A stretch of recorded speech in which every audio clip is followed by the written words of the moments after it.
Okay. Silakan. Assalamualaikum warahmatullahi wabarakatuh. Alhamdulillahi rabbil alamin. La haula wa la quwata illa billahil aliyil azim. Allahumma salli ala Sayyidina Muhammadin wa ala alihi wa ashabihi ajma'in.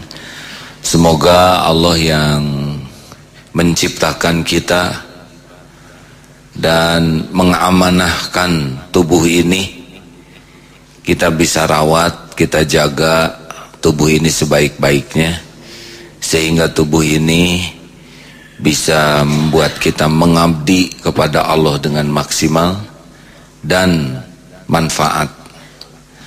Dan kalau nanti kita meninggal, semoga tubuh ini bersaksi yang baik-baik. Hadirin sekalian, nikmat pertama dalam hidup ini namanya nikmat penciptaan, yaitu Allah menciptakan kita. Karena kalau kita tidak diciptakan, kita tidak ada. Nikmat kedua adalah nikmat iman. Sesudah diciptakan, banyak yang diciptakan Allah. Alhamdulillah kita jadi manusia, tidak jadi semut, tidak jadi kuman, tidak jadi Mbak Aedes aegypti. Tahu, kenal? Siapa? Ya, nyamuk demam berdarah. Alhamdulillah di antara 7 miliar lebih manusia kita ditakdirkan jadi orang Islam. Itu juga karunia Allah luar biasa. Di antara umat Islam kita ditakdirkan ada di tempat yang aman. Di Indonesia, tidak di tempat konflik berketerusan. Juga kita diberi kemudahan beribadah, diberi kemudahan mencari ilmu. Alhamdulillah. Nikmat selanjutnya adalah nikmat pengurusan dari Allah. Seperti kita sekarang ini kan tidak sadar siapa yang ngurus diri kita. Kita tidak mengerti tubuh kita ini apa, sedikit sekali. Allah lah yang mengurus. Tapi ada tapinya, Allah juga menyediakan beberapa ilmu supaya kita bisa memegang amanah tubuh ini sebaik-baiknya. Rasulullah SAW adalah figur tauladan bagi kita. Allah menciptakan Nabi Muhammad sebagai uswah hasanah, keteladanan dalam sisi apapun. Termasuk nikmat selanjutnya, yaitu Rasul menjadi contoh nikmat sehat wal afiat.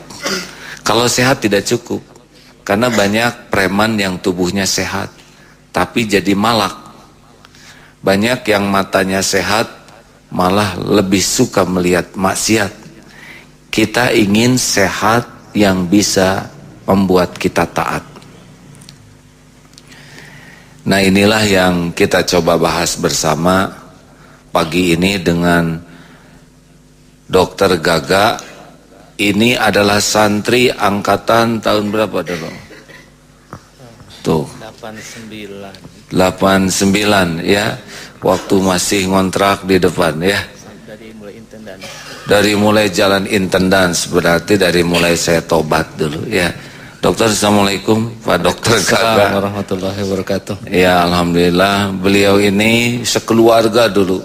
Orang tuanya Pak Iko, Bu Iko dari zaman intendans dulu ya. Intendans. Dulu Gaga masih sekolah di SMA 3. Ya, alhamdulillah. Lalu oleh ibunya di kontrakan di sana, masih bilik. Masjid kita juga dulu, masih ingat nggak? Seperti masih. Apa? Coba dijelaskan. Masjid Darut Tauhid dulu. Masjid Darut Tauhid dulu itu diawali ngontrak rumah kan, rumah ini di sini tuh. Iya, di depannya pakai atap, atap dari plastik. Tuh begitu. Dan triplek. Triplek. Kacanya dibuat dari apa? Kaca jendelanya? Kaca jendelanya plastik. Kaca muda. Plastik. Iya, luar biasa. Kalau hujan, sujudnya itu becek. Ya. Itulah Darut Tauhid awal. Kita pindah ke sini tahun 90, awalnya dari rumah. Jadi Gaga dulu di rumah di sana ya, ikut pengajian di intendans ya. Jadi mulai intendans. Berarti tahu benar sejarahnya. Dan sekarang sudah diamanahi ilmu jadi dokter. Apa sekarang dokter spesial apa? Gizi kan? Gizi ya. Gizi klinik. Nah, gizi klinik. Itu teh berapa tahun belajar pergizian itu? 3 tahun. 3 tahun. Ya. Jadi dokternya dulu? Itu dokter 6 tahun. 6, 9 tahun. Untuk tahu gizi, kita mau belewak-belewak saja ya. Baik, saya kemarin diskusi dengan beliau syariatnya rektor Unpad yang baru ngundang ke sana. Tapi pas bincang-bincang tentang kesehatan Rasul ya. Kemarin kita tertarik kenapa Rasul yang katanya makannya terbatas tapi fit, hanya 2 kali sakit seumur hidupnya tuh. Bagaimana analisa pergizian dokter? Gimana analisanya? Iya, alhamdulillah. Assalamualaikum warahmatullahi wabarakatuh. Waalaikumsalam warahmatullahi wabarakatuh. Ya, ini memang ada hal yang menarik yang kita lihat dalam kehidupan Rasulullah SAW. Yaitu Rasulullah itu dikabarkan dalam tarikh disebutkan bahwa Rasulullah itu dalam keadaan yatim, miskin, gitu kan? Sehingga pas waktu beliau kanak-kanak pun dititipkan ke Abdul Muthalib dan kemudian ke Abu Talib dan kemudian membantu perekonomiannya sehingga kemudian harus ternak kambing dan sebagainya.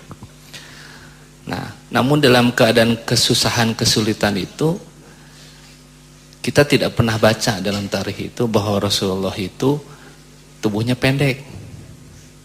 Tidak pernah baca. Saya tidak pernah baca Rasulullah pertama tubuhnya pendek. Bahkan Rasulullah itu kalau kita baca dalam buku itu sangat ideal sekali. Postur tubuhnya, kulitnya bersih, segalanya sempurna gitu. Sampai dalam kabar disebutkan kan dari itu begitu detailnya tubuh Rasul itu begitu luar biasa. Paripurna lah ya. Paripurna. Dari sisi fisik. Yang pertama itu.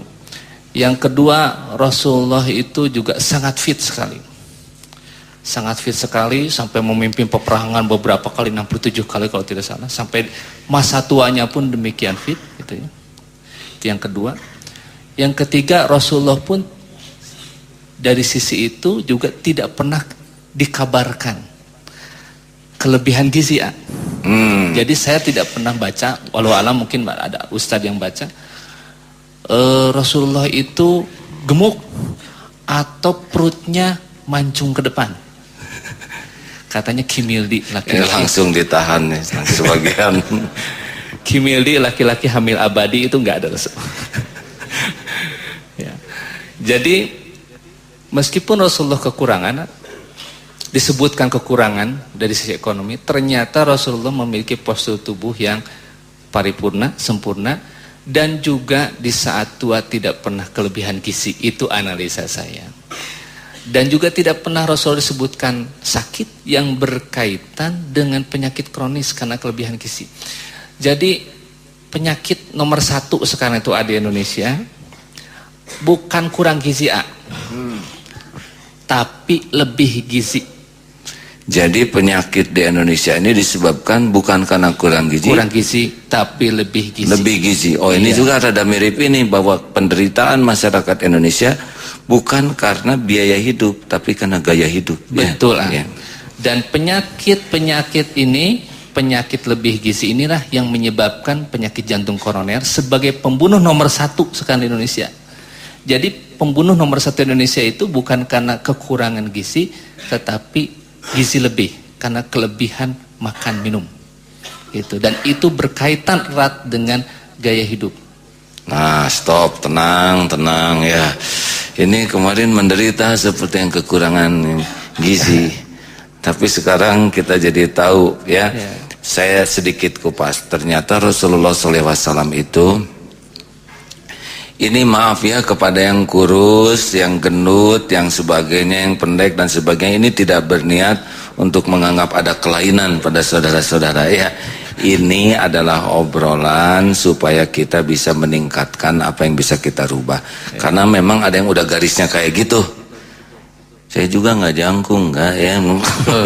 Tapi ini memang udah garisnya. Tapi kalau toh masih ada yang bisa diperbaiki dengan ilmu ini, mudah-mudahan kita jadi tahu benar apa yang sudah terjadi udah cukup kita syukuri. Tapi bagaimana dengan ilmu ini kita bisa memperbaiki sesuatu. Nah itu menjadi amanah. Baik, jadi Rasul itu apa itu beliau? Kenapa beliau sehat? Apakah makanannya bagus waktu kecil itu? Nah, jadi ini analisa saya kaitan dengan kondisi aktual di Indonesia. Jadi kita punya dua masalah. Kembali di Indonesia dulu lah. Indonesia aja ya, negara kita. Negara kita. Kita punya dua masalah. Masalahnya adalah orang Indonesia, data statistik menyebutkan bahwa ternyata dari dulu sampai sekarang masih jadi masalah. Ibu hamil di Indonesia 35% anemia. Artinya ibu hamil di Indonesia kurang gizi. Kurang darah, kurang gizi anemia teh. Anemia itu kurang darah, kurang hemoglobin, tapi asalnya gizi ya. Oh tuh kan baru tahu ternyata anemia teh kurang gizi dan darah. Nah, jadi ketika hamil kurang hemoglobin. Janinnya berarti kekurangan gizi. 35% itu ya. 35%. Ketika anak, data 35 sampai 40% anak Indonesia pendek. Iya. Ini dari tahun 70 sampai sekarang gak berubah-ubah dikit. Artinya sudah berganti berbagai pemerintahan. Secara umum saya simpulkan bahwa orang Indonesia 35% lebih baik dalam kandungan ataupun dalam masa anak kekurangan gizi. Oh, waktu kecil kekurangan gizi. Itu waktu kecil. Dan hal ini menyebabkan pembentukan organ tidak optimal. Kemudian juga pembentukan tubuhnya tidak maksimal. Waktu dia dewasa lebih gizi. Waktu kecil kurang di sejak kandungan, setelah dewasa menjadi lebih gizi. Kenapa lebih gizi? Karena pertama asupan makanannya tidak sesuai yang diperlukan tubuh. Oh, jadi itu lapar mata namanya ya. Dan lapar lidah ini bagus, belewak ini belewak, padahal si tubuhnya komposisinya tidak bisa makan banyak. Tidak bisa makan banyak. Karena dari sejak kecil kurang gizi. Jadi ususnya tuh penyerapannya tidak maksimal. Tidak maksimal, organ-organnya kecil. Untuk menampung kelebihan nggak banyak tuh spare-nya. Tapi ini makannya banyak. Akibatnya muncul kemudian pada waktu dewasa. Pertama obesitas. Obesitas sentral itu tadi. Yang kelihatan kalau obesitas sentral itu lingkar perut yang terlalu banyak. Langsung ngerenyot, tahan sama. Kalau saya lihatnya gini yang biar sambil ini yang gampangnya. Coba bapak-bapak, kalau saya gitu, kalau ngisi seminar atau ceramah, ukurnya untuk lingkar pinggang, coba saja berdiri, kemudian lihat ujung kaki. Kalau kehalangan sama perut, nggak kelihatan ujung kaki berarti kelebihan. Oh, enak sambil sila mah jelas nih ujung kaki. Harus sambil berdiri ya. Berdiri. Oh. Nah, kalau sudah nggak kelihatan ujung kakinya, baru ukur lingkar pinggangnya. Kalau lebih dari 80 laki-laki, 80 cm, atau laki-laki lebih dari 90 cm dan perempuan lebih dari 80 cm, berarti sudah israf tuh. Sudah kelebihan gizi, makannya kebanyakan. Oh, tuh. Begitu ya. Jadi jangan pura-pura bokeh ya. Jadi itu makan kebanyakan atau makannya tidak banyak tapi hasilnya jadi begitu. Gimana? Intinya kalau gizi itu total semua, bisa dari minuman yang manis, dari makanan apapun bisa jadi lemak. Ya sesuai dengan Quran Al-A'raf 31. Wa kulu washrobu wala tusrifu innallaha la yuhibbul musrifin. Makan minum jangan melampaui batas, Allah tidak suka kepada musrifin ya. Kepada orang israf. Israf itu jangan diartikan lebih aja, bisa juga kurang. Kalau kelebihan nggak boleh, kurang nggak boleh. Nah itu yang akan kita bahas, batas yang kita bahas itu sekarang. Ya langsung aja dokter, ini udah penasaran ini wajahnya ya. Nah, jadi batas itu tadi. Untuk yang kelebihan, yang pertama lingkar pinggang tidak boleh lebih 90 laki-laki, lebih dari 80 untuk perempuan. Yang kedua, saya mah kurus nih, berat badan saya ideal, belum tentu tidak israf. Periksa trigliserida, lebih dari 150 enggak? Periksa kolesterol. Apa itu trigliserida itu, siapa dia? Nah. Jadi ini di darah ya? Ya, kalau tadi dengan lingkar pinggang, nah yang kedua yang periksa memang dari hasil lab. Di laboratorium nanti coba periksa trigliserida. Trigliserida itu adalah lemak yang terlarut di dalam darah. Nah, kalau ternyata pemeriksaan trigliseridanya lebih dari 150 mg per desiliter, meskipun dia kurus, berarti juga gizi lebih. Gitu. Tuh, aduh. Jadi karena ada orang yang tenang aja, saya mau kurus, nanti dulu. Karena bisa jadi dia makan sebetulnya banyak, berlebih israf tadi ya, nggak jadi lemak, dia nggak gemuk, tapi trigliserida jadi naik. Nah, itu juga berarti gizi lebih. Jadi susah makannya. Yang ketiga kolesterol. Nah, kolesterol di dalam darah diperiksa lebih dari 200. Itu sudah masalah. Sudah masalah. Artinya apa itu? Kenapa kolesterol naik? Nah, karena gini ya, sebenarnya kita makan apapun, kalau kelebihan, maka tubuh akan menggunakan makanan itu untuk berbagai hal. Yang pertama, kalau kelebihan itu bisa digunakan jadi energi, jadi tenaga. Jadi kalau makannya banyak, tapi aktivitas fisiknya banyak, mungkin nggak sempet tuh jadi yang lain. Itu yang pertama. Yang kedua, makanan ini apapun kalau kita makan, bisa jadi lemak tubuh, berat badan naik, lingkar pinggang meningkat. Yang ketiga, bisa juga menjadi trigliserida yang saya sebutkan tadi.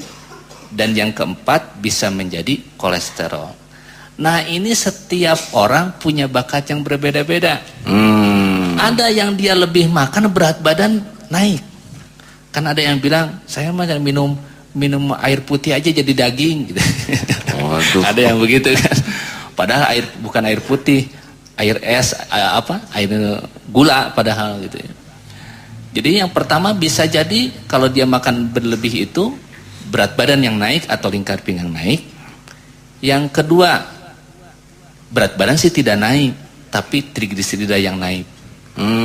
Yang ketiga, bisa jadi trigliserida tidak naik, berat badan tidak naik, tapi kolesterol naik. Nah, jadi tiap orang memiliki bakat yang berbeda-beda. Tunggu dulu, ini teh dari umur berapa nih? Kan kita beda-beda umurnya nih. Ini wajahnya wajah muda. Ya, wajah muda. Sedang udah 54 nih. Ya. Apa ada perbedaan tuh sekali kunyah efeknya? Ada. Makin bertambah usia, kemampuan tubuh mengolah zat gizi makin berkurang untuk jadi tenaga. Jadi ulangi. Jadi kita makan yang jadi tenaganya berkurang, yang jadi macam-macamnya banyak. Ketika bertambah usia. Bertambah usia. Mulai usia berapa itu hadirin? Mulai ada penurunan kemampuan metabolisme tubuh ini? Rata-rata sekitar usia 40 ke atas. Jadi saya sangat menyarankan ketika usia sudah mencapai 40 lebih harus rutin 6 bulan sekali periksa lab. Jadi life is beginning at 40 itu ini ya. Jadi selain kematangan kepribadian harus berbuah juga kematangan untuk menyikapi tubuhnya. Betul. Jadi beda nih. Coba acungkan tangan yang di atas 40. Minoritas. Soalnya selebih mah celebek saja makan. Jadi 40 sudah mulai memproses makanan yang biasanya jadi tenaga, sekarang kalau kelebihan jadi yang lain, jadi lemak, jadi trigliserida, kolesterol, atau lemak tubuh. Itu ya. Kenapa ukurannya lingkar perut bukan lingkar leher atau lingkar dompet gitu? Iya. Jadi di sekitar perut itu dalam keadaan normal pun memang ada lemak untuk menggantungnya usus, melindungi organ-organ dalam gitu. Nah, memang di situ adalah deposit atau cadangan lemak cukup banyak. Nah, namun berbagai penelitian menunjukkan ternyata bahwa lemak yang di pinggang itu adalah lemak yang sangat aktif. Sini. Jadi sekali dicabak. Ibu-ibu silahkan, bapak-bapak percabakan lemak pinggang. Dan sangat berpengaruh terhadap metabolisme. Yang di pinggang yang mana, di sini? Ya, di sini pinggang. Jadi pengukuran lingkar pinggang itu bisa melewati udel, umbilikus, atau ngukurnya antara rusuk terbawah di pinggir, bagian pinggir badan, antara rusuk terbawah dengan tulang pinggang, tengah-tengahnya itu. Nah, tengah-tengah di situ untuk ngukur. Yang tadi sebutan, yang ukuran tadi. Ini penting nih ya. Jadi yang muda tetap waspada, karena banyak juga yang muda sudah meninggal ya. Sekarang trennya penyakit jantung makin muda. Oh gitu ya. Artinya apa? Jadi makin serem begini hadirin. Yang muda aja udah pada meninggal, gimana yang tua-tua ya. Syariatnya kematian, hakikatnya Allah yang menetapkan kematian, tapi jalannya bisa jadi karena kelalaian kita gitu ya. Nah baik rekan-rekan, ini tolong digarisbawahi bahwa makan itu bagi kita bukan perkara memanjakan mata, karena penyakitnya adalah dibuat mata itu tertarik sehingga pengen, lapar mata namanya. Juga bukan perkara lidah, karena lidah ini dibuat oleh Allah pendek, karena kalau kepanjangan susah ngegulungnya ya. Dan kurang wibawa ya kan. Coba presiden ngelel sebegitu kan agak kurang bonaf. Akhwat pakai kerudung ngelel. Oleh Allah diciptakan lidah tuh pendek segitu, dan di sana makanan-makanan, tapi lewat lidah itu rasa sudah tidak ada. Jadi mutlak bagi kita makan itu adalah ibadah, mempertanggungjawabkan bagaimana tubuh ini bisa jadi aktif dalam kebaikan. Benar? Ini sekarang perkara makan. Gimana orang bisa jadi bermasalah tubuhnya? Kenapa dia makan? Bagaimana itu? Coba rada emosi nih hadirin. Ya. Ya. Ya. Mungkin yang kaitan dengan kelebihan makan tadi guys. Ya. Ya. Jadi memang masalah utama itu sekarang di Indonesia yang ibu hamil, anak kurang gizi, udah dewasa lebih gizi. Nah memang yang saya amati, lebih gizi inilah yang menjadi masalah utama kesehatan di Indonesia. Gaya hidup ya. Karena gaya hidup, bukan karena keturunan, bukan apa, tapi karena gaya hidup. Gaya hidup kita, orang Indonesia itu nggak punya budaya makan kayaknya. Nggak punya budaya makan, wadah ngunyah terus kan? Iya. Makanya kalau orang Eropa kan, orang Amerika punya sampai ada namanya makan itu makan pagi breakfast, makan siang lunch, makan malam dinner. Orang Indonesia nggak ada. Sehingga waktu makan orang Eropa itu ada waktunya. Makan pagi, makan siang, makan malam. Selingan ada yang namanya coffee break, tea break gitu. Indonesia nggak ada. Karena mungkin dari dulu kesulitan makan, saya kurang tahu. Sehingga waktu makan di Indonesia itu sepertinya ketika ada makanan, itulah waktu makan. Jadi kapanpun ada makanan, makan. Oh, dimanapun. Iya. Oh, itulah waktu makan kita ya. Gitu. Dan inilah yang menjadi masalah gitu. Karena banyak yang kemudian bermasalah itu karena semuanya dari pola makan yang tidak baik.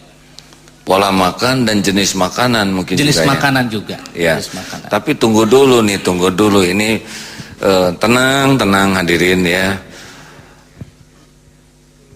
Tapi masalah genetik juga kelihatannya berpengaruh ya. Ada 30% Anda. 30% ya. Begitu.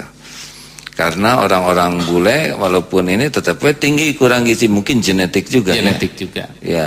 Tapi Pak Habibie, maaf ya Pak Habibie, Pak Yusuf Kala tuh jadi presiden, wakil presiden juga itu tidak terlalu tinggi ya.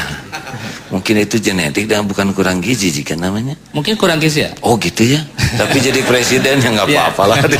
Ada genetik yang kurang gizi, namun kan kalau untuk organ vital termasuk perkembangan otak itu memang diutamakan meskipun gizi. Jadi ini yang menarik Pak Dokter Gaga, orang Jepang ya, ini dianalisa makannya tuh nggak banyak-banyak tuh. Iya. Di wadahan kan ikan juga perel segede gitu. kemudian apa makan kecil-kecil ya, dicomotnya juga pakai bambu gitu, kasihan. Apa gimana tuh? Mereka kan makanannya juga nggak pakai goreng-gorengan. Iya. Orang Jepang yang saya lihat gitu ya, nggak pakai goreng-gorengan, tapi banyaknya rebus-rebusan, ikan banyak sekali. Gimana tuh itu makan begitu? Nah itu jadi memang kalau menurut saya ini yang jadi masalah terutama di Indonesia ini adalah asupan protein. Asupan protein. Nah, orang Jepang kan cukup, ikannya banyak. Dan ikannya itu bukan ikan mujair. Ikannya itu ikan tuna, mungkin ya cakalang dan sebagainya yang memang proteinnya tinggi, mengandung omega 3 yang tinggi dan sebagainya. Dan kalau kebutuhan sumber protein terpenuhi, vitamin-vitamin yang lain yang penting pun terpenuhi termasuk mineral. Jadi apa salahnya nih makanan kita nih? Saya jadi emosi hadirin. Gimana? Apa yang salah nih? Kenapa kita serba hampir tiap rumah teh bermasalah kesehatan, benar? Ya. Enggak ada yang enggak sakit tuh, ya ibu, ya anak, bapak, giliran kadang-kadang kompak semua. Padahal uang ada, apa ada, makan iya. Kenapa jadi rentan begini?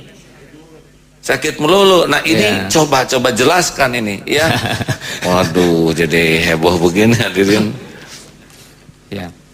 Ya ini memang jenis makanan dan cara memasak sangat berpengaruh. Coba gimana? Jadi harus makan apa ini? Saya lapar sekarang hadirin. Ya. Jadi yang jadi masalah di kita itu memang kelebihan karbohidrat dan lemak. Contohnya gimana? Kelebihan itu begini. Yang pertama, kita kan selalu menyalahkan nasi ya. Nasi sumber karbohidrat kebanyakan, sehingga banyak tuh pasien-pasien saya yang kelebihan gizi itu, yang ke obesitas, itu menghentikan makan nasi bahkan. Kebanyakan memakan nasi hanya sekali, gitu ya. Padahal penjahatnya bukan nasi ya. Oh, bukan nasi penjahat. Siapa dia? Karena apa? Karena kalau kita makan nasi pasti ada temennya, nggak pernah makan nasi sendiri. Minimum tahu goreng, tempe goreng, sayur. Ya minimum nggak punya uang dan kekurangan sekali ya tahu tempe lah adalah, atau tahu nasi tahu atau nasi tempe. Lumayan ada proteinnya. Justru yang jadi penjahatnya itu sumber karbohidrat selain nasi. Yaitu tepung terigu kalau menurut saya, makanan cemilan lainnya. Eta ya, karena makannya dikit jadi aktif dalam cemilan gitu. Jadi menghentikan sarapan pagi nasi, mengganti dengan cemilan. Gitu. Jadi itu penjahatnya di sana. Itu penjahatnya. Dan cemilan ini pasti tinggi karbohidrat sederhana dan tinggi lemak, rendah protein. Ya, apapun. Bakwan. Apa aja Pak? Ini tukang bakwan jadi stres sekarang. Ya. Jadi menit barang gini. Benar ini kawannya itu. Kan ternyata hasil penelitian jeruk nipis itu sangat menjadi penyebab kolesterol, jeruk nipis itu. Karena teman-temannya ini yaitu soto tuh kan ada santan, jeroan, jadi banyak orang kolesterol, asam urat gara-gara jeruk nipis. Temannya ternyata yang bermasalah. Saya tidak menyalahkan, bukan berarti tidak boleh cemilan, karena tidak menyalahkan tukang bakwan, tenang ya. Karena anak yang tumbuh perlu cemilan lebih banyak. Orang yang kekurangan gizi, ibu hamil perlu cemilan juga. Yang jadi masalah ini adalah orang-orang yang memang sudah lebih gizi masih makan cemilan. Itu. Jadi tenang tukang bakwan. Ya, jadi karbohidrat yang bermasalah kalau dia sudah mencukupi dan dia tetap aktif ya. Betul. Sehingga apa efek kelebihan karbohidrat tuh? Itu tadi, ketika kita lebih gizi karbohidrat, muncullah berbagai masalah tadi, dari mulai lingkar pinggang meningkat, trigliserida meningkat, kolesterol meningkat. Itu ujungnya yang dikhawatirkan adalah penyumbatan pembuluh darah. Kenapa pembuluh darah pakai kesumbat segala? Ya, bayangkan saja begini ya, bayangkan kalau ada sungai yang kemudian airnya kental sekali, banyak sampahnya, tentu akan lebih mudah nyangkut dan kemudian membendung, kemudian tersumbat. Begitu juga pembuluh darah kita. Kalau trigisida kita tinggi, kolesterol kita tinggi. Trigisida tinggi itu akibatnya jadi kental darahnya. Kental darah. Oh, darah jadi kental. Kita mau kurang ngerti ya. Jadi trigliserida, kolesterol itu dan kolesterol itu ya. Itu menyebabkan darah kental. Kemudian bisa nempel-nempel di pinggir. Kenapa dia pakai nempel? Apa nggak ada pelumas? Kan? Ya awalnya biasanya dari kolesterol yang teroksidasi. Jadi rumit sebetulnya. Gak apa-apa, yang sederhana aja dokter ya ada. Jadi biasanya awalnya dari beberapa teori itu si kolesterol yang tinggi itu, kolesterol itu teroksidasi karena radikal bebas kan banyak. Iya. Nah karena teroksidasi kemudian merusak tuh, nempel di pembuluh darah. Nempel. Di pembuluh darah. Karena pembuluh darahnya tidak halus lagi. Nah kemudian yang tadi sampah-sampah tadi nyangkut di situ. Jadi nyumbat gitulah. Efek dari penyumbatan pembuluh darah itu apa? Kalau nyumbatnya di otak jadi stroke. Oh, eta stroke teh hadirin. Jadi bukan karena kurang punya uang stroke tuh yang kan saya mah lieur teu boga duit jadi stroke, bukan ya. Kalau di jantung jadi jantung koroner, itu sederhananya lah. Oh, kalau jadi stroke tuh udah pembuluh darahnya tersumbat ya. Kenapa tiba-tiba ujuk perut? Apa ada tekanan emosi atau lagi marah atau gimana? Atau sudah penumpukannya maksimal? Ya kan awalnya kan tidak tiba-tiba menyumbat. Awalnya mungkin hanya menyempit. Yeah. Nah, menyempit itu karena ada sumbatan tadi. Nah, sumbatan ini karena pola makan yang salah. Pola makan bertahun-tahun, berpuluh tahun salah. Nah, termasuk satu lagi rokok. Ini saya seneng, gimana itu rokok. Aduh, saya dengar ini pulen hati saya. Gimana rokok itu? Rokok itu sederhananya saya sampaikan begini saja. Rokok itu menyebabkan pembuluh darah yang tadinya halus menjadi kasar. Gitu itu yakin itu ya? Ya, itu banyak risetnya. Ya, ada dokter yang ngomong bisa lebih dipercaya ya. Jadi pembuluh darah halus jadi kasar. Kasar gitu. Sehingga kemudian sampah mudah nyumbat gitu aja. Sampah mudah nyumbat. Jadi para perokok itu hampir dapat dipastikan ini bukan masalah umur ya. Ada banyak perokok yang panjang umur tapi penuh derita. Nah ini yang jadi masalah kan. Jadi hampir dapat dipastikan itu mau berisiko tinggi. Berisiko tinggi. Saya tidak bisa bersikon pas akan sakit. Berisiko tinggi. Berisiko sangat tinggi. Harus pakai sangat ya supaya lebih menekan. Nah hadirin sekalian. Satu lagi. Karena gaya hidup ini selain menyebab yang lama dengan kelebihan gizi, juga berisiko menjadi penyakit kencing manis. Kencing manis teh diabetes. Gimana itu jadi kencing manis? Kan bagus tuh ya. Mana? Tapi malah gawat ya. Iya. Coba gimana dari makanan jadi kencing manis? Yang pertama mekanismenya karena kegemukan. Jadi orang yang kegemukan itu akan mengalami kelebihan gizi dalam jangka panjang yang menyebabkan kemudian tubuh tidak mampu mengkompensasi kelebihan itu dengan baik. Yang pertama, pankreasnya produksi insulin jadi berkurang. Jadi kan begini.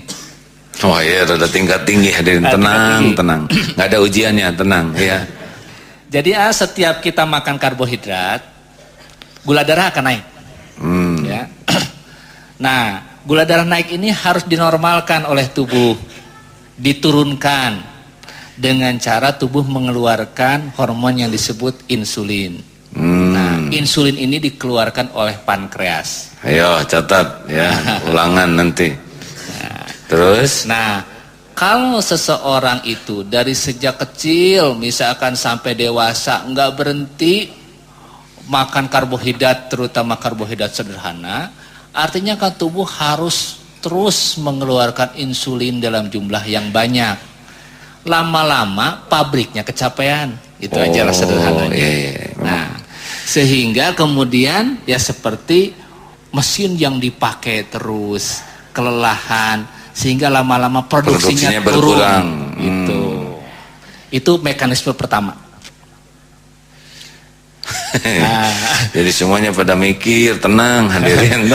Mudah-mudahan bisa. Ya bisa jadi artinya kalau makan itu karbohidrat itu teh apa aja jenisnya, itu rada-rada harus jelas ya. Ya. Karbohidrat itu adalah zat tepung. Zat tepung, misalkan beras, ada beras, tepung, umbi-umbian, kemudian pada tepung-tepungan dan gula. Gula itu teh gula tebu dan sebagainya, gula merah juga. Jadi karbohidrat itu dapat dibagi dua. Pertama karbohidrat kompleks, dan yang kedua yang sederhana. Makin sederhana jenis karbohidrat, makin cepat meningkatkan gula darah, makin banyak perlu insulin gitu. Siapa dia karbohidrat sederhana tuh? Nomor satu gula, itu yang sederhana. Oh, itu makanya penjahat nomor satu sebenarnya. Makanya di Malaysia itu sekarang sangat dianjurkan mengurangi konsumsi gula. Ya, kalau saya sih menganjurkan di atas 40 berhenti gula kecuali bumbu. Oh. Jadi kalau masak sayur lodeh, sayur asam kan pakai gula, tenanawan eta mah. Tapi sengaja ngemut gula gitu. Mungkin kalau sengaja ngemut itu permen itu kan ngemut gula itu. Iya ngemut gula. Itu sudah kurang baik di atas 40 ya. Lebih baik berhenti. Kue-kue gitu. Kue-kue pasti pakai gula juga. Itu nanti sebentar. Tenang. Jadi yang ini gula itu dulu siapa aja karbohidrat rendah teh gula. Jadi yang nomor satu yang paling sederhana itu adalah gula. Gula apapun, gula batu, gula tepung, gula pasir, gula merah, gula batu, gula kelapa, itu sama. Baiknya kurangi konsumsi gula kecuali di bumbu saja. Ya, jadi kalau ingin itu mah teh aja dibumbuin gula gitu. Termasuk berbagai makanan yang mengandung gula. Teh manis, kopi manis. Oh, nggak jadi ya. Segala macam. Permen, coklat, dodol, wajit, rujak. Waduh. Karena rujak itu kan banyak gulanya. Kalau nggak pakai gula namanya buah potong, bukan rujak. Makanya favorit saya rujak teh. Nyolek nugget kok buahnya segini. Dah kata saya teh rujak mah makanan sehat, dah buah-buahan. Ternyata yang dicolek. Aduh. Tadinya ini paling selamat. Wah saya mah dah senang buah-buahan yaitu rujak ya. Ternyata yang dicoleknya itu yang bermasalah. Baik. Yang kedua belum selesai. Iya silakan karbohidrat. Yang kedua yang perlu diwaspadai sumber karbohidrat itu yang terbuat dari tepung. Tepung apapun. Tepung terigu, tepung beras, tapioka. Ya. Makanannya nggak usah disebut, saya tidak tega. Ya, saking banyaknya. Kue dan sebagainya ya. Tapi ini saya tekankan lagi dilarang untuk yang kelebihan. Kalau yang normal mah anak dan ibu hamil silahkan. Ini yang dilarang itu untuk yang kelebihan. Di atas 40 ingin menjaga hidup sehat, makanan-makanan seperti ini harus sudah mulai dikurangi atau dihindari. Siap. Jadi kita akan menghemat pengeluaran ya. Itu karbohidrat sederhana. Yang kompleks gimana? Ada lagi nggak yang sederhana tuh yang selain tepung dan gula? Itu karena kan itu hanya dua macam tapi temannya banyak sekali ya. Iya benar. Yang kompleks gimana? Kalau yang kompleks itu umbi-umbian dan beras nasi. Suka makan beras hitam. Bagus ya. Jadi sebenarnya gini beras itu yang bermasalah, yang menaikkan gula darah. Semua karbohidrat menaikkan gula darah.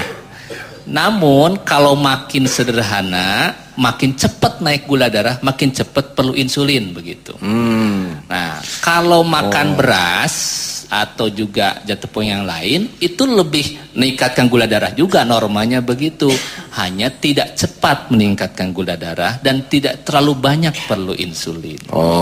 Gitu. Ini penting nih dipahami nih, karena saudara juga kalau ada umur jadi tua ya. Jangan sampai kita tua kurang kontrol muda sehingga tuanya kita tidak menikmati masa tua. Baik. Jadi umbi-umbian Nah, jadi begini. bagus kalau kita makan ubi cilembu manis tuh kan. Nah, gimana itu tuh? kecuali ubi cilembu kali ya. Oh, karena Ya. manisnya super legit, apalagi ubi cilembu madu. Ya. Prinsipnya gini sebetulnya. Yang harus kita jaga itu adalah makan utama. Makan utama itu nasi dan lauk pauknya. Jadi yang nggak boleh ditinggalkan itu kalau memang kita bisa mengusahakan makanan nasi dan lauk pauknya 3 kali sehari. Yang pertama itu mencegah kita terlalu banyak ngemil. Apalagi makan pagi itu nomor 1.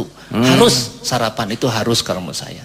Karena kalau tidak sarapan kita akan mengganti dengan cemilan. Pasti itu refleks aja ya, bergerilya kita mencari. Karena kita perlu energi ya. Iya, saya juga begitu kalau nggak sarapan teh karena keler teh seperti gimana gitu ya. Kalau ke undangan tuh asa kurang bijaksana ya. Kelernya nutup teh kayak kurang rela gitu nyuguhan. Ya, jadi yang harus dijaga itu justru makan utama. Oh, iya. Nasi dan lauk pauknya. Nah, kalau nggak ada nasi boleh aja diganti yang lain. Boleh kentang misalkan atau apapun yang lain. Kalau di saudara-saudara kita di Indonesia Timur sagu misalkan atau umbi-umbian. Jadi sumber karbohidrat itu bagusnya menjadi bagian utama dari makan. Di samping juga nanti tentu ada sumber proteinnya, ada sumber lemaknya.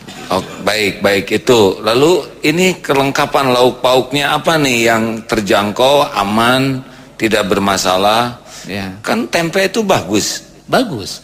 Padahal bahkan tempe itu disebut sebagai makanan super lah gitu. Iya, jadi disebut generasi tempe itu generasi super. Tapi memang ternyata hasil penelitian tempe bisa menaikkan emosi katanya. Udah tahu kan? Tidak tahu. Oh, ini jelas sekali. Jadi di sebuah penjara itu ya, ini dikasih tempe hari pertama, ini daging ya.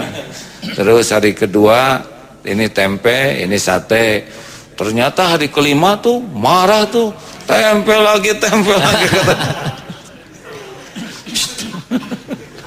Percaya sih Bapak. Jadi, nah ini sekarang tentang goreng-gorengan. Ya. Kan tadi gula, Ya. kemudian lemak seperti goreng-gorengan karena didapati gorengan-gorengan itu saya pernah lihat di YouTube tuh, waduh goreng tempe goreng tuh ternyata si minyaknya tuh sudah begitu membahayakan tubuh. Gimana itu? Saya sampai selesaikan yang tadi dulu kan. Oh iya ini rusuh hadirin. Saking Karena emosi. Ini penting sekali, bahkan berbagai penelitian menunjukkan bahwa orang-orang yang makan pagi itu ternyata justru lebih sehat, lebih tidak obesitas, trigliserida lebih normal dan kolesterol lebih normal dibanding dengan yang tidak makan pagi. Jadi saya sangat menganjurkan makan pagi. Kalau makan pagi nggak boleh kelewat. Yang tidak boleh kelewat adalah makan pagi. Gimana cara makannya tadi kan bertanya. Nah, komposisinya adalah makan itu ini dari Dr. Kun saya sebutkan namanya.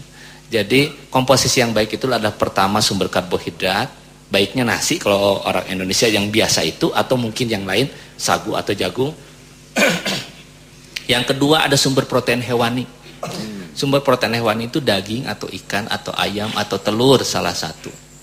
Yang ketiga ada sumber protein nabati dari kacang-kacangan. Tahu atau tempe atau kacang atau bumbu kacang boleh. Dan keempat sayuran. Jadi tiap makan utama itu ada 4 macam sumber karbohidrat. Aduh, kehoyong ya. Karbohidrat, Sumber protein hewani. protein hewani, Sumber protein nabati. kacang-kacangan Dan sayuran. dan sayuran. Kalau misalkan kebetulan tidak bisa lengkap, minimal ada salah satu sumber protein, baik itu hewani atau nabati. Teu aya teh minimal tempe gitu, atau tahu atau kacang lah gitu. Jadi nasi, kacang, sayuran misalkan. Ya. Oh, itu teh pagi. Kalau ini mah saya kan sudah tua. Kalau pagi-pagi itu suka makan buah-buahan dulu. Supaya lembut gitu, kira-kira gitulah ya.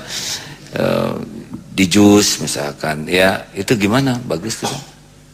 Boleh saja, tidak masalah. Ya. Yang penting secara total asupan gizinya terpenuhi. Ya. Ini kan pola umum. Kalau pola umum bagusnya 3 kali nasi, apalagi untuk anak kan. Oh iya benar. Jadi usia juga menentukan ya. Baik. Ini nih antara hewani ini kan ikan, ayam atau mana yang paling top tuh? Nah, kalau berdasarkan dari jenis lemaknya dan juga agar aman untuk yang sakit dan sebagainya, yang nomor 1 yang paling bagus itu ikan, terutama ikan laut sebenarnya. Yang kedua unggas, ayam. Oh. Baru yang ketiga kemudian yang kaki 4, sapi atau kambing, gitu. Gitu ya. Jadi ini disesuaikan aja dengan dompet. Kalau kita memang nggak kuat beli yang kambing itu turun ke ayam, nggak kuat ayam turun ke ikan, nggak kuat beli ikan teri hadirin ya, atau impun.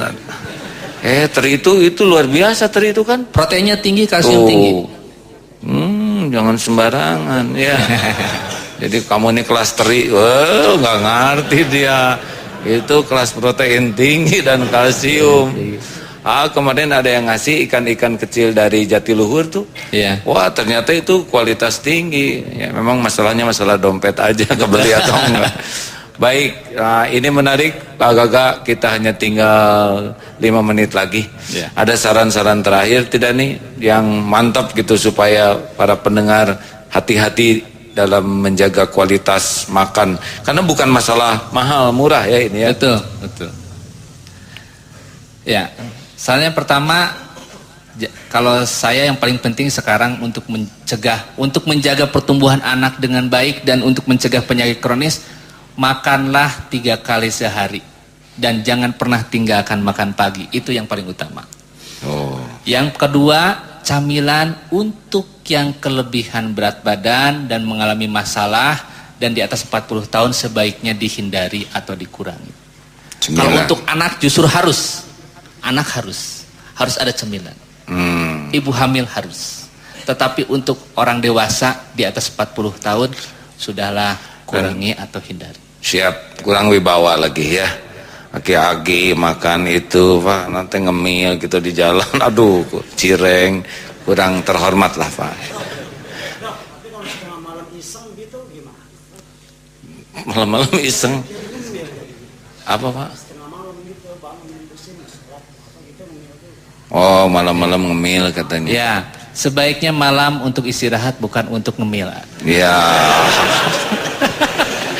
Agak kurang wibawa juga Pak. Tengah malam gitu Pak ngemil. Baik, rekan-rekan sekalian, ini baru prolog ya. Berharap nanti Dokter Gaga bisa mengisi di MKFM tentang gizi ini. Karena makan itu tiap hari kita tuh, nggak bisa enggak. Tapi ilmu makan kita kurang. Tentu saja Rasulullah memberikan banyak juga rambu-rambu ya, berhenti mulai makan ketika lapar dan berhenti makan sebelum kenyang. Itu juga ada ilmunya sendiri, bagaimana kehebatan saum. Yang nanti tentu ilmu gizi yang dipelajari 9 tahun ini tidak cukup hanya disampaikan dalam 50 menit ya. Mudah-mudahan ini prolog saja, tapi saya saja merasa ini pencerahan gitu untuk ingin belajar lebih banyak. Apalagi di usia seperti saya ini ya, Rasulullah tuh usia 53 hijrah, 54 tahun Rasul pas seumur ini. Pada waktu itu pertempuran pertama tuh Rasul tuh. Dan Rasul terus, dan bukan main, pertempuran zaman dulu nggak seperti sekarang. Itu pedangnya aja 1,5 meter. Saya kalau disuruh ngangkat pedang Rasul, boro-boro perang, ngegotong pedang aja ke sana sini. Belum lagi helmnya, belum baju besinya. Rasul pakai baju besi 2 lapis waktu perang Uhud. Saya bisa jongkok we seumur-umur. Ayo teh mau perang mau jongkok. Jadi benar-benar fisik itu luar biasa. Bahkan ada pertempuran di bulan Ramadan. Jadi ini kita harus tahu ini. Dan kita harus akui sekarang banyak masalah kesehatan di keluarga kita. Obat-obatan makin banyak, makin canggih, ilmu kedokteran makin hebat, ya, rumah sakit juga makin marak.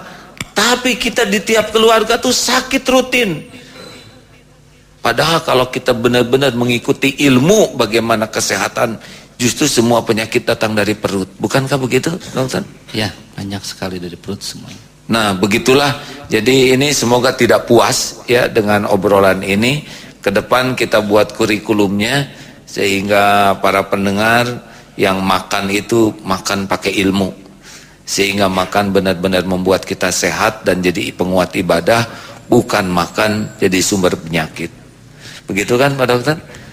Terima kasih Dokter Gaga, semoga ilmu prolog ini menjadi amal soleh sehingga kita semakin bagus di dalam memelihara amanah tubuh ini. Rekan-rekan sekalian, demikian obrolan kita pagi ini di seluruh mancanegara ini. Dari Kanada sebetulnya ada pertanyaan tapi belum sempat dibacakan barusan.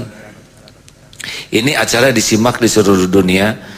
Perbedaan orang Asia dan orang Barat selain genetik, makanan pokok seperti nasi untuk orang Indonesia, noodles untuk Cina dan Jepang, kentang untuk, apakah itu berpengaruh? Ini jangan dijawab sekarang ya, insya Allah, karena kalau dijawab waktunya terbatas, sayang. Terima kasih. Nanti khotbah Jumat di Darut Tauhid, bagi yang akan datang ke sini silahkan, dan semoga Allah yang Maha Mendengar memberikan kepada kita kesehatan lahir batin dan menjadi jalan orang lain pun sehat lahir batin. Amin ya rabbal alamin. Tutup akhir majlis. Subhanakallahumma wa bihamdika asyhadu an la ilaha illa anta astaghfiruka wa atubu ilaik. Assalamualaikum warahmatullahi wabarakatuh. Waalaikumsalam warahmatullahi wabarakatuh.